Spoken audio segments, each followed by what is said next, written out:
Really nice to see all of you on Sunday. And thank you, Nilankur, for a wonderful introduction. You said really nice things, but first and foremost, I see myself as a storyteller. And today I brought a story for all of you from the mountains of Uttarakhand up in north to the people, wonderful people who lives by this magnificent ocean. And I believe in the power of storytelling. I feel when the story travels from one place to another place, it changes, it takes its own form, and it's received and perceived by people very differently from their own experience. So today we're going to start this story by imagining a scenario that you get up in the morning, you have a beautiful green lush scenery in front of you. There is cool breeze, there are birds chirping in your window, and it's a dream. And then you get up and go for your shower in the bathroom, and there's no water in the tap. You open the fridge and there's no drinking water there. And then you go for your other businesses and there's no water in the flush. And now you are expected to walk 5 kilometers deep in the forest to find a natural spring. And the water is murky.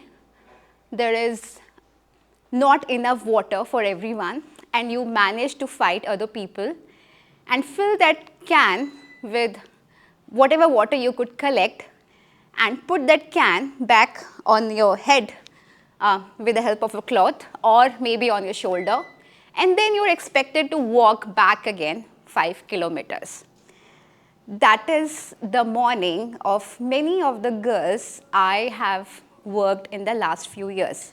I'm sorry to break this beautiful dream of mountains with a reality check, because that's a reality of the mountains. We see it from a very from the eyes of tourists and audience, but that is the reality of Himalayas, and that's a reality of Uttarakhand.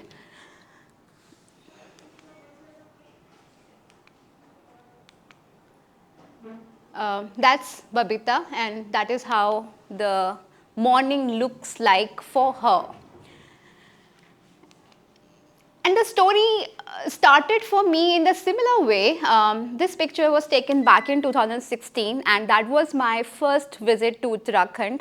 I was trying to escape my life in concrete jungle of Mumbai, and for me it was a dream come true to have this lush greenery around me. And at that time, Manisha and Babita were aged 8 and 10, and we became friends very quickly. We became children again, and we were exploring the forest around, and thankfully that was the season when it was monsoon. So there was enough water around, there were enough natural springs, there was greenery all around. And for me, it just felt like this is what I want to do. This is where I want to come over and over and over. And that is what I did. Whatever time I could find from my corporate job then, I made several visits over the year. And for me, it was such a pleasure to see them as children and mixing with the nature and enjoying their childhood as it is supposed to be. Very different from the kids of the city. So for me, it just felt like the place I want to be. But again, my dream, this utopian dream, was broken, and I realized very soon that that's really not their life. As I spent more and more time with them, I realized that they were spending so much time in a tiny smoke-filled room. Most of their days were being spent in cooking, in taking care of their siblings, helping their mother in agriculture. But the hardest part of their chore was to get the water done. So now I explained you one trip, but they are not taking one trip. They are taking several rounds in a day. Because these little girls, they are supposed to fill the water need not just for them, but also for their families. also for the animals. So they are taking 7 to 8 trips up and down, lifting those heavy cans on their head. And then they are taking the same route to their schools, which is another 5-kilometer walk in the forest. And forest is not the place for children. They are very used to, they know the ways, but it's not unusual for the leopards to attack people. There are antisocial elements. So every trip is risky, every trip is dangerous, and that is why they choose to go in a group, but at times they have to go alone. And that led me to go a little deeper and deeper in the project, because I wanted to understand, is this the story in this particular village, or it's happening in the other villages also. So I ended up covering 3 different districts. I covered Almora, Bageshwar and Pithoragarh, and I met more girls to understand what they are going through and how's their life. This girl, Deepa, one of the girls who was extremely curious in general, but my presence there as a woman with a camera, and we really sort of talked a lot about her dreams and aspiration. She was one of those girls who just wanted to get a job. She's like, I don't want to get married, I want to get a job, I want to be independent. She had no clue what job she wants. There's no exposure that what career options they might have. All she wanted is to get a job. And then I learned she got married at the age of 17.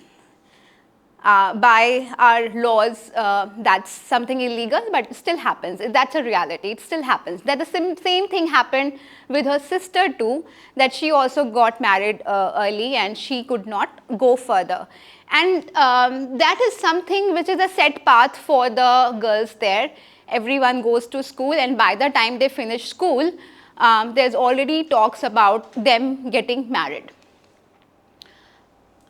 Another village and another beautiful girl, her name is also Babita, and she is one of those brightest girl I have met, who is always a topper in the school, who has multiple interests, and she was very keen to become an army officer. And where does she that learn from? Because being in the army is one of the most common profession in Uttarakhand, but for the male. It's a male dominant profession, and there are boys who are training for that, and seeing them, she was very sort of interested in that. But when I met her last year, in her own words, she says that I have given up. I cannot do this after spending whole day with water duties and agriculture and taking care of animal. By the time it's 8, I don't have any energy left. I cannot prepare for the competitive exams, I cannot prepare for the physical, I'm losing weight, I am not going to qualify in any means. And these stories over and over are really heartbreaking for girls and for me as a person who keeps going back to the region. And things are even more difficult in some of the villages. Like, I feel this is probably one of the most difficult villages I saw personally, where the terrain is even more harder. It's very isolated village. And that is how a typical Sunday looks like for the girls there. There's no picnic, there's no fun. All they are doing is going to, this is called Naula. They're going to the Naula and filling the water and washing their clothes and preparing for the next week where they have to do the same exercise again. So that is their life, which I feel is not fair in any way, and they are completely being stripped of their childhood. So now to compare, what is the possibility if there is enough water? I wanted to understand, like, I understand there are gender biases, there's gender disparity, there are very, very less freedom for the girls, but what if the water problem can be solved? What could be the difference in their life? So I traveled to some of those regions where there is more water, either natural springs or smaller rivers, and what I felt is their life is much better. in the sense that at least they have more time. They are saving 4 to 6 hours every day. They have more time for their education. They are not dropping out from the schools. They have more width to sort of explore their hobbies and their personal development. This is one of the highest villages in Kumaon region, Munsiari, very beautiful village. So I learned the difference, and that gave me a lot of hope that if not all the problems can be solved, but if one problem can be solved, it sort of brings more hope to people, and especially the girls. And this is one of the inspiring stories which I want to share today. Her name is Nima Goswami. When I met her, she was pursuing a technical course away from her villages. And then lately what I got to know that she has moved to a nearby city, Bareilly, where I also grew up. Now she is doing a job, and her parents were supportive. And that's really exceptional, that parents are that supportive of the girls that you can move to a different city or place and you can live independently. I mean, for people, I think it's very natural and this is how the norm is, but not for these girls. This is one of the exceptional scenario, and I was really happy for her. And there are more such stories where women have taken jobs and they are independent, and now they are taking care of family, which is also very exceptional because it's always the son who's expected to take care of the families. But if a woman, if a girl does that, that gives so much hope for the other girls in the region, that I also want to be that person who wants to take care of the parents and be there for the family. So now, because of these positive story, that hope was brought into me, and I wanted to learn more about what Uttarakhand has gone through in the last few decades. It is not that Uttarakhand has always been like that, where there is so much of migration, there was so much of water crisis, and the villages are being abandoned one after another. There are so many abandoned villages in Uttarakhand. So it led me to understand more about Uttarakhand in terms of what is traditionally water resources for people there. So this is how a typical house looks like, made of stone and mud. These are called slate stones, and if you see the architecture, there is a slope. The stones, which are called slate, they are meant in a way, they are put in a way that the water should not be collected. It should just fall through, you know. So traditionally, there has never been a need for individual water harvestation in the hills. There has always been enough water through natural springs or aquifers, that there was no concept of water harvestation on individual level. So how people were collecting water in the last few decades is through these nalas. The structure on the left, you would see that it's a temple-like structure. It's called nala. And it's very significant, not just in terms of water, but also culturally it's very significant. It's a place of worship. It's very sacred. Usually it's maintained by community and women. So a typical day looks like that a woman would get up and light a lamp there, collect the water and come back. Even for special occasions like weddings, they go to these nala and perform some rituals and worship. So it's a sacred place, and that is how they were able to maintain the sanctity of the place, to have the water, and it's also worshipped. The water is also worshipped from these nalas. And these nalas, gradually they are sort of being vanished. They are not being maintained, as the tap water and the relevance of the nalas were lost in the region. There are hundreds and hundreds of nalas which are not being maintained because people switched to tap water and now there is no tap water. And this is how it looks like from inside. It's a stairwell structure, and the natural aquifers, the water seeps through with the gaps of the stone. And it's a natural filter, so the water is clean. It can be directly used as a drinking water. So what's happening with the nalas, you know, with the advent of climate change, with the deforestation, and also there's so much mindless construction in Uttarakhand, that the groundwater table has really been impacted. And one of the other phenomena which is very known and heard is wildfires. There is so much wildfires in the dry season in Uttarakhand, and all of these things had led to interrupting the natural ways, the path of water. Now there's not enough groundwater and the nalas are drying, the springs are drying, but the story does not end there. It's even more dangerous when it comes to rivers. The rivers are also dying. And that's the really big dangerous phenomena there. I'm talking about this particular river here. It's called Kosi River. This river is very important from where it flows in the Kosani Valley, but it's also important for Almora, which is one of the bigger cities. So it's a lifeline for the city as well. Now, what's happening with Kosi River? So Kosi River and the other smaller rivers which are very important for the region, because that is where people have decided to settle since the time immemorial. They can use this water because they can just make bunds and they can make path and use this water for agriculture. That is how some of the fields look like when there are enough water. These villages are not abandoned yet, but it could be a reality that it will be abandoned when there is no water there. So what's happening with the Kosi River is, I ended up talking to a lot of experts, geologists, social scientists, also researchers, to understand what is happening in Uttarakhand. Why are we not talking enough? Why we always see Uttarakhand as there is always enough water? Why are we not talking enough about it? So what I learned from one of the professor, his name is Dr. J.S. Rawat. He is a geologist and he has been researching about Kosi River since 2003.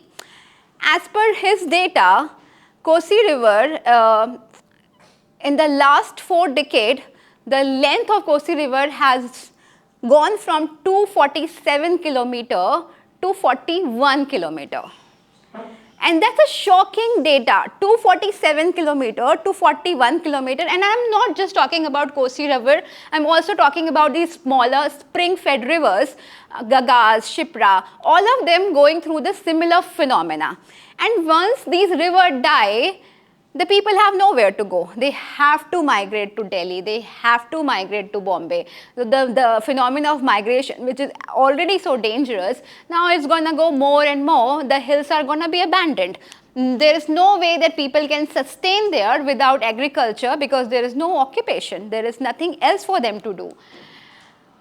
So what J.S. Rawat did, he put that research in 2003 he started, and then he moved to different places. He talked to different people in the governance and he wanted to suggest a solution that there is still a way for us to save the river.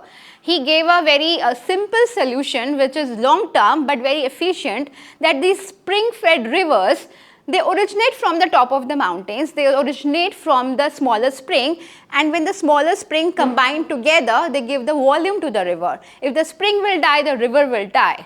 But there is a way that those springs can be recharged. And how it can be recharged? It's very simple.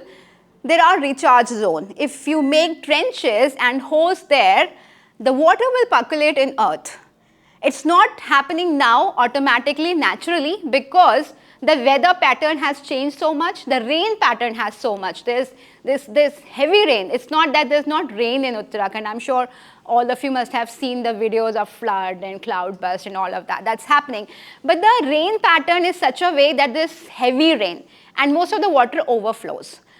So the only way to capture that rainwater is to make trenches and hose so that the water will percolate in the earth and probably help the groundwater table, and there will be more natural spring which can feed into the river. So this was his research, very valid and very logical, and he made a little bit of experiments here and there which worked. But he met with this huge disappointment when he moved to government and talked about this problem, and he got this response that there is absolutely no department which is responsible for saving the river. That's our country, that's our country, that's a reality of it, that the important thing gets lost in bureaucracy. There is a forest department, they can plant more trees. There is Jal Nigam, which can draw more pipelines. But where is the water going to come if the rivers are going to die? So he was really disappointed. After all the 2 decades of work, there was just nothing going further. But that's an interesting thing about stories. When they come out, they travel from one place to another place.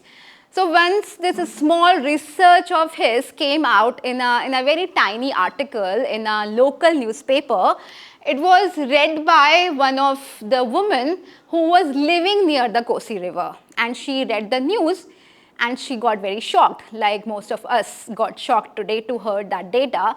She got very shocked because she knows the importance of the river. She knows if there is no river, there will be no people, there will be no villages, and there will be no life.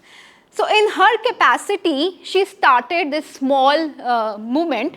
And what she did, she gathered people, women mostly, in nearby villages. She gathered almost 200 women, and she collected them, and they walked from one village to another village, talking about the importance of the river, talking about how in our capacity we can do something. And her message was very simple.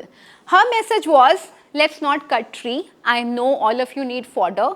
Just cut the branches. Do not cut the trees. And another very simple thing, that we need to plant more trees. And what kind of tree we need to plant? We need to plant more local broadleaf trees of rhododendron and oak, which are local trees.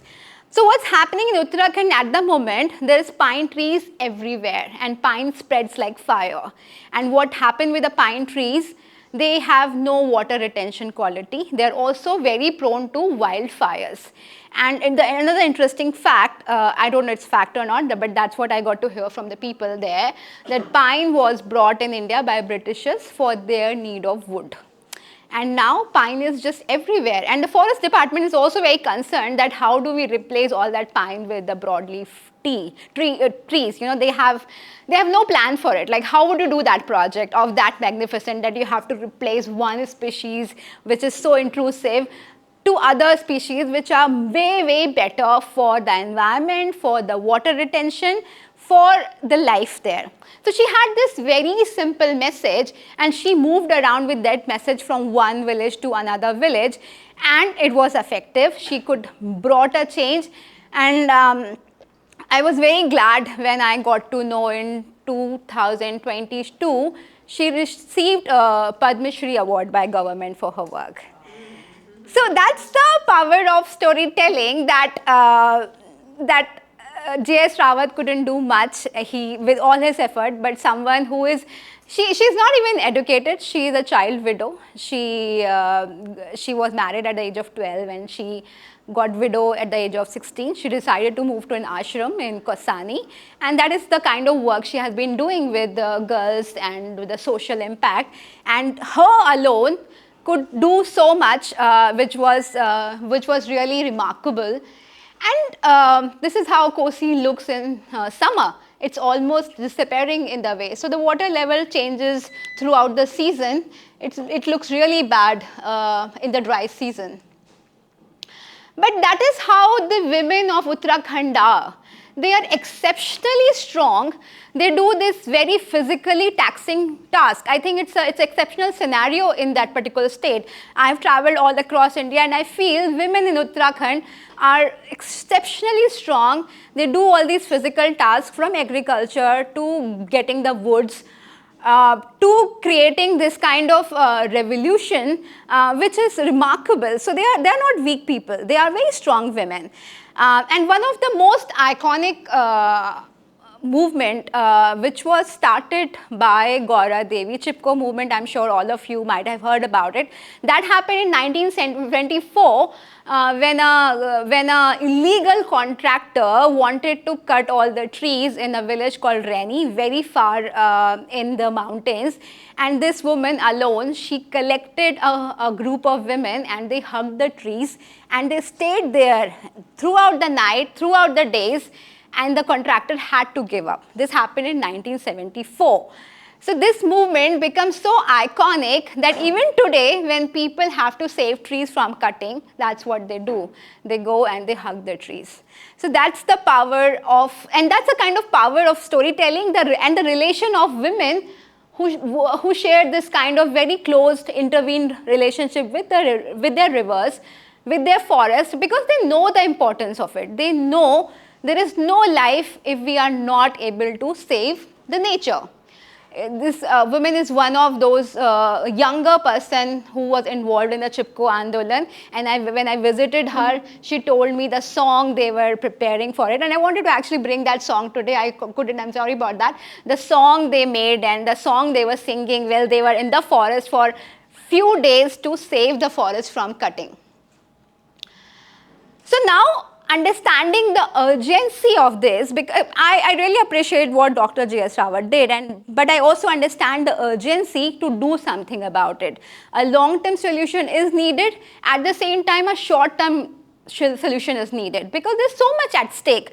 There are so many girls who had to compromise for their dreams, for their aspiration, because there is water to be lifted.